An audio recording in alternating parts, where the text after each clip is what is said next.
നമസ്കാരം. പുതിയ വീഡിയോയിലേക്ക് എല്ലാവർക്കും സ്വാഗതം. ഇത്തവണയും ആധാരങ്ങളെക്കുറിച്ച് തന്നെയാണ് പറയാൻ ഉദ്ദേശിക്കുന്നത്. എൻ്റെ പല സുഹൃത്തുക്കളും ചോദിക്കുന്ന ഒരു ചോദ്യമാണ്, അവർ വസ്തു വാങ്ങാൻ പോകുന്ന സമയത്ത് ആധാരം പരിശോധിക്കുമ്പോൾ അത് സെറ്റിൽമെൻറ്റ് ആധാരം അല്ലെങ്കിൽ ഗിഫ്റ്റ് ഡീഡൊക്കെ പ്രകാരം ഈ വിൽക്കുന്ന ആൾക്ക് അവരുടെ അച്ഛനമ്മമാരിൽ നിന്നും കിട്ടിയ വസ്തുക്കളായിരിക്കും. അത്തരത്തിൽ കിട്ടിയ വസ്തുക്കൾ നമ്മൾ വാങ്ങിക്കുമ്പോൾ അതിനെന്തെങ്കിലും പ്രശ്നമുണ്ടോ എന്നുള്ളത് പലരും ചോദിക്കുന്നൊരു ചോദ്യമാണ്. ഇത് ചോദിക്കാൻ കാരണമൊന്നും മറ്റൊന്നുമല്ല, നമ്മളെല്ലാം കേട്ടിട്ടുണ്ടായിരിക്കാം. ഇത്തരത്തിൽ വാങ്ങിക്കുമ്പോൾ ഈ അച്ഛനമ്മമാർ ജീവിച്ചിരിപ്പുണ്ടെങ്കിൽ, അവർക്ക് സ്ഥലം കൊടുത്തിട്ടുണ്ടെങ്കിൽ ആ ആധാരത്തെ എപ്പോൾ വേണമെങ്കിലും ക്യാൻസൽ ചെയ്യാൻ, അവരുടെ ജീവിതകാലത്ത് എപ്പോൾ വേണമെങ്കിലും ക്യാൻസൽ ചെയ്യാനുള്ള അധികാരം അവർക്കുണ്ട് എന്ന് പലരും പലയിടത്തും കേട്ടിട്ടുണ്ട്. അതിൻ്റെ ബലത്തിലാണ് ഇത്തരത്തിലുള്ള ആധാരപ്രകാരമുള്ള വസ്തുവകകൾ വാങ്ങിക്കുന്നതിൽ പ്രശ്നമുണ്ടോ എന്ന് ചോദിക്കുന്നത്. ശരിക്കും ഒരു ആധാരം ക്യാൻസൽ ചെയ്യണമെങ്കിൽ 2-3 കണ്ടീഷൻസ് ഉണ്ട്. ഇപ്പോൾ നമ്മൾ സിവിൽ കോടതിയെ സമീപിക്കണം. ആധാരം എഴുതി കൊടുത്ത വ്യക്തി സിവിൽ കോടതിയെ സമീപിച്ച് അത് ആധാരം അത്ര പെട്ടെന്ന് ക്യാൻസൽ ചെയ്ത് കിട്ടുന്ന ഒരു വസ്തുവല്ല. കാരണം നമ്മൾ ഒരു രജിസ്ട്രേഷൻ ചെയ്യണമെങ്കിൽ രജിസ്ട്രാറുടെ മുമ്പിൽ നേരിട്ട് പോയി രജിസ്ട്രാർ ചോദിക്കുന്ന ചോദ്യങ്ങൾക്കെല്ലാം ഉത്തരം പറഞ്ഞുകൊണ്ട് വളരെ കൃത്യമായ ഇതൊക്കെ കഴിഞ്ഞിട്ടാണ് ഒരു ആധാരം രജിസ്റ്റർ ചെയ്യുന്നത്. അതുകൊണ്ട് ഞാൻ അറിഞ്ഞിട്ടില്ല അല്ലെങ്കിൽ അത്തരത്തിൽ ബാലിശമായ കാര്യങ്ങൾ പറഞ്ഞുകൊണ്ട് ഒരു ആധാരത്തെ ക്യാൻസൽ ചെയ്യാനായിട്ട് സാധിക്കില്ല. അപ്പോൾ സിവിൽ കോടതിക്ക് മാത്രമാണ് ഒരു ആധാരം ക്യാൻസൽ ചെയ്യാനുള്ള അധികാരമുള്ളത്.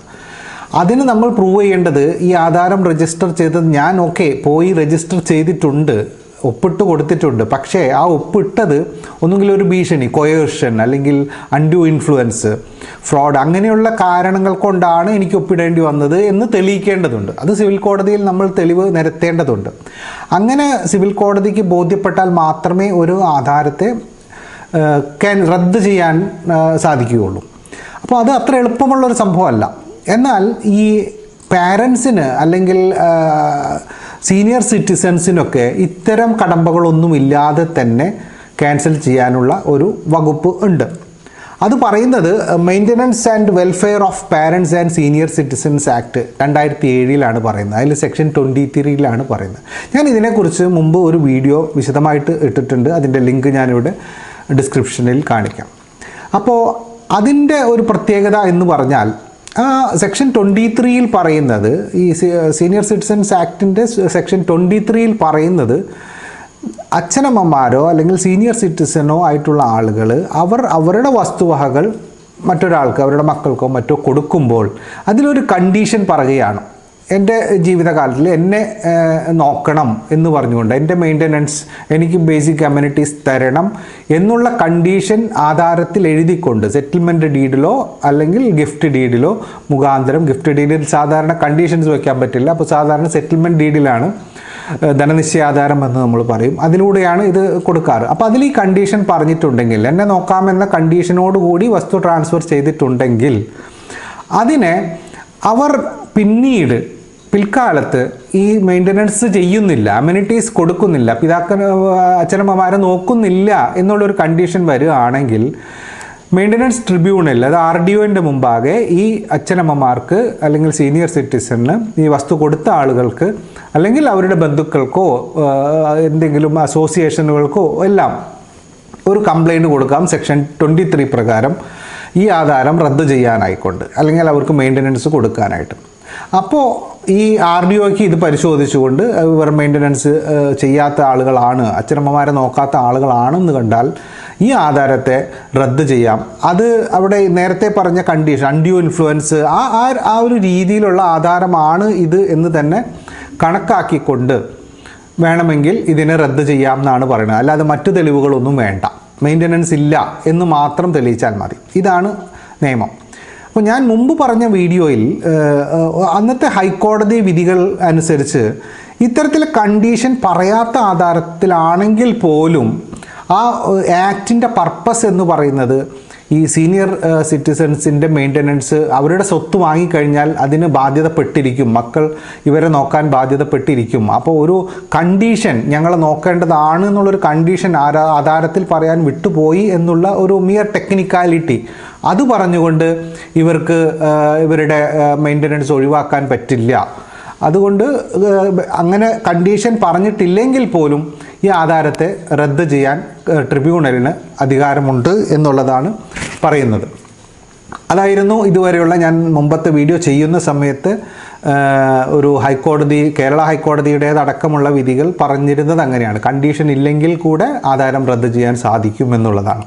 അപ്പോൾ ഏത് സെറ്റിൽമെൻറ്റ് ആധാരമാണെങ്കിലും നമ്മൾ വാങ്ങിക്കുമ്പോൾ ശ്രദ്ധിക്കണം എന്നുള്ളത് തന്നെയായിരുന്നു പറഞ്ഞിരുന്നത്. എന്നാൽ ഇപ്പോൾ ഞാൻ ഇത് പറയുന്ന സമയത്ത് കഴിഞ്ഞ ഡിസംബർ 6-ന് ഒരു സുപ്രീം കോടതി വിധി വന്നിട്ടുണ്ട്. അതിൽ പറയുന്നത് കണ്ടീഷൻ കൃത്യമായിട്ട് ഉണ്ടെങ്കിൽ മാത്രമാണ് ഇത് റദ്ദ് ചെയ്യാൻ പറ്റുകയുള്ളൂ എന്നുള്ളതാണ്. അതിനും ആ സുപ്രീം കോടതി ആ കേസിൽ പറയുന്ന രണ്ട് കണ്ടീഷനുകൾ ഉണ്ടെങ്കിൽ മാത്രമാണ് ഈ സെക്ഷൻ 23 അപ്ലിക്കബിൾ ആകൂ എന്നുള്ളതാണ്. ഒന്നാമതായി ഈ കണ്ടീഷൻ പറഞ്ഞുകൊണ്ട് ഒരു വസ്തുവിൻ്റെ ട്രാൻസ്ഫർ നടന്നിരിക്കണം, എന്നെ നോക്കിക്കൊള്ളാം എന്നുള്ള കണ്ടീഷൻ വ്യക്തമായി പറഞ്ഞുകൊണ്ട് വസ്തു ട്രാൻസ്ഫർ നടന്നിരിക്കണം, ഒന്നാമത്തെ കണ്ടീഷൻ. രണ്ടാമത്തെ കണ്ടീഷൻ എന്ന് പറയുന്നത് ആ കണ്ടീഷനെ നോക്കാതിരിക്കണം, ആൾ അതിനെ വയലേറ്റ് ചെയ്തിരിക്കുന്നു.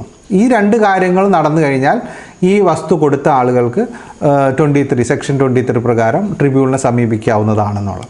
അപ്പോൾ അത്തരത്തിൽ കണ്ടീഷൻ പറഞ്ഞിട്ടില്ലെങ്കിൽ ഇത്തരം ഈ ആധാരം റദ്ദ് ചെയ്യാൻ സാധ്യമല്ല എന്നുള്ളതാണ് പറയുന്നത്. ഇപ്പോഴത്തെ ലേറ്റസ്റ്റ് പൊസിഷൻ ഡിസംബറിൽ വന്ന ഡിസംബർ 6-ാം തീയതി വന്ന സുപ്രീം കോടതിയുടേതാണ്. ഇതുവരെ ഞാൻ മറ്റുള്ള വീഡിയോ സമയത്ത് കണ്ടിരുന്നത് ഹൈക്കോടതി വിധികളാണ്.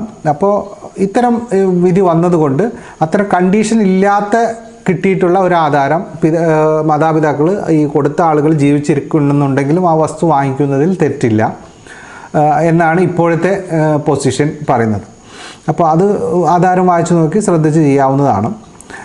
പിന്നെ ഇതിനെക്കുറിച്ച് പറയുമ്പോൾ നമുക്ക് മറ്റുള്ള ചില ആളുകൾ ഇതിനെ ദുരുപയോഗം ചെയ്യുന്നതായിട്ടും കണ്ടിട്ടുണ്ട്. കാരണം ഒന്നിൽ കൂടുതൽ മക്കളുള്ള ആളുകൾ, ചില മക്കൾ ഈ അച്ഛനമ്മമാരുടെ തിരിപ്പിച്ച് അവരെ പറഞ്ഞ് മറ്റുള്ള കാര്യങ്ങളൊക്കെ ബോധ്യപ്പെടുത്തിക്കൊണ്ട് ഓൾറെഡി ഒരു മകന് കൊടുത്ത വസ്തു ഉണ്ടായിരിക്കും, അതിനെതിരെ ഈ ആധാരം റദ്ദ് ചെയ്യിക്കാൻ അച്ഛനമ്മമാരെ പ്രലോഭിപ്പിച്ച് അത് അങ്ങനെ ചെയ്ത് അവരപ്പോഴേക്കും അത് വാങ്ങി ഒരുപാട് സംഖ്യ അവരുടെ എല്ലാ സമ്പത്തും എടുത്തുകൊണ്ട് ഒരു വീട് പണിത് സെറ്റിലായിരിക്കുന്ന സമയത്തായിരിക്കും ആ ആധാരം രജിസ്റ്റർ ചെയ്യണമെന്ന് ട്രിബ്യൂണലിൽ ഈ അച്ഛനെ കൊണ്ട് സമ്മതിപ്പിച്ച് എന്തെങ്കിലും പറഞ്ഞുകൊണ്ട്, അതാണ് ഞാൻ പറഞ്ഞ അൺഡ്യൂ ഇൻഫ്ലുവൻസ്, അത് പ്രകാരമൊക്കെ ചെയ്യിച്ച് അത് ക്യാൻസൽ ചെയ്യിക്കുന്ന പതിവുകളൊക്കെ ഒരുപാട് കേസുകൾ ഞാൻ കേട്ടിട്ടുണ്ട്. അത്തരത്തിൽ നടക്കുന്നതൊക്കെ അതൊക്കെ ഈ നിയമത്തിൻ്റെ ദുരുപയോഗമാണ്. അപ്പോൾ മാതാപിതാക്കളെ കൊണ്ട് തന്നെ അത് ദുരുപയോഗം ചെയ്യിക്കുകയാണ്. അതൊക്കെ അങ്ങനെ ഒരുപാട് കാര്യങ്ങൾ ഇവിടെ നടക്കുന്നുണ്ട്. അപ്പോൾ എനിക്ക് മാതാപിതാക്കളോട് എനിക്ക് പറയാനുള്ളത്, അത്ര വിശ്വാസമില്ലാത്ത മക്കളാണെങ്കിൽ നമ്മളെ അവസാനം വരെ നോക്കണം എന്ന് ഉറപ്പ് വേണമെന്നുണ്ടെങ്കിൽ നിർബന്ധമായും അവർക്ക് നിങ്ങളുടെ സ്വത്ത് എഴുതി കൊടുക്കുന്ന സമയം ഇത്തരം കണ്ടീഷനുകൾ വെക്കേണ്ടതാണ്. ഞങ്ങളെ മരണം വരെയും നമുക്കിവിടെ ജീവിക്കാനും നിങ്ങൾ തിരിച്ചു നോക്കേണ്ടതാണെന്നുള്ളൊരു കണ്ടീഷൻ ഈ സെറ്റിൽമെൻറ്റ് ഡീഡിൽ വെച്ചുകൊണ്ട് മാത്രമേ നിങ്ങൾ കൊടുക്കാവൂ. ഇല്ലെങ്കിൽ നിങ്ങൾക്ക് ഈ പറഞ്ഞ സീനിയർ സിറ്റിസൺ ആക്ടിൻ്റെ സെക്ഷൻ 23 ആ ഒരു ആനുകൂല്യം വെച്ച് നിങ്ങൾക്ക് അത് ക്യാൻസൽ ചെയ്യിക്കാനോ നിങ്ങളുടെ കാര്യങ്ങൾ നോക്കാനോ ഈ വസ്തു വിറ്റ് നിങ്ങൾക്ക് എന്തെങ്കിലും സ്വന്തമായിട്ട് ചെയ്യാനോ ഒന്നും സാധിക്കാതെ വരും. അപ്പോൾ അങ്ങനെയുള്ളത് വളരെ ശ്രദ്ധിച്ച് വേണം ചെയ്യാനായിട്ട്. അതുപോലെ തന്നെ വസ്തുവകകൾ വാങ്ങിക്കുന്നവരും ഇത്തരം കണ്ടീഷനുകൾ ഉണ്ടോ ഇല്ലേ എന്നുള്ളത് നോക്കിക്കൊണ്ട് മാത്രം ചെയ്യുക. അപ്പോൾ അടുത്ത വീഡിയോയിൽ വീണ്ടും കാണാം. ബൈ.